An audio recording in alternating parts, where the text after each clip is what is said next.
அவர் எப்படி மகளை பார்க்க வந்து அவமானப்பட்டு திரும்பி சென்றாரோ அத்தன்மை போல உந்தன் மக்களால் நீ படுவேன் என்று பெருத்த சாபம் அளித்து விட்டார்.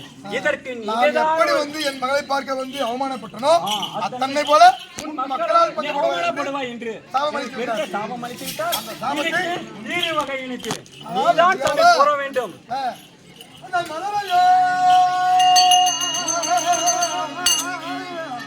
மலரையா காமத்தால் மந்திரால் பட்ட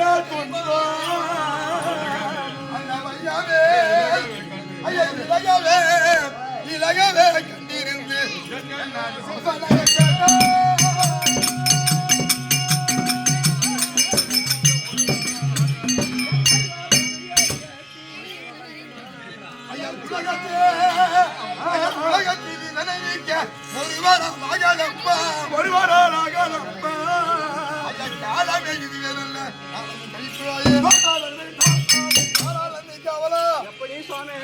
அந்த சாபமாகப்பட்டது மும்மூர்த்திகளை விட்டதில்லை.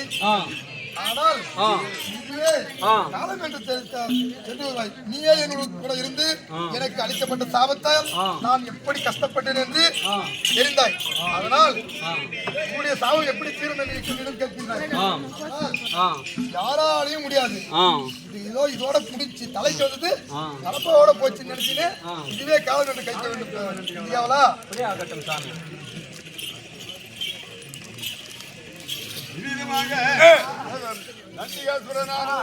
அந்த தட்சகனிடத்தில் சாபம் பெற்று ஈஸ்வரனிடத்தில் தெரிவிக்க சாபம் நின்றது. இந்த மும்மூர்த்தி விட்டது கிடையாது.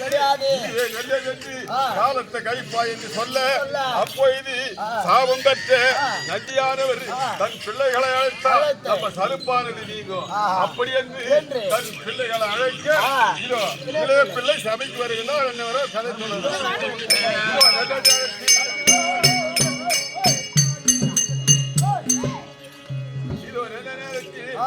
கோவிந்த கவுண்டர் வீரபத்ர சுவாமிக்காக 50 ரூபாய் கொடுக்க இந்த வீரபத்ர சுவாமியானவர் அந்த வீட்டிலே குறித்தங்கி 1 லட்சம்